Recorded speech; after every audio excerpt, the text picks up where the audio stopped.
Morsom karosseri ovenpå, og det er en Yamaha FJ 1200 motor, der ligger nede i sådan en der. Ja, og den har en 125-30 heste alt efter årgang.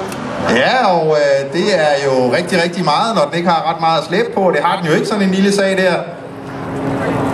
Og jeg fik vi så Morten Jønsson i mål i tiden 12:66.14.20 blev det til den lille Legend i højre bane, ja. Sådan en Legend kan købes for omkring 100.000 plus moms, så er man ready to race. Kommer hjem fra USA, bliver pakket ud og skruet sammen, og så er det bare ud at køre på Padborg Park. Som sagt omkring 25 eksemplarer her i Danmark, 100.000 plus moms, så er kørende i en rigtig raceserie her i Danmark.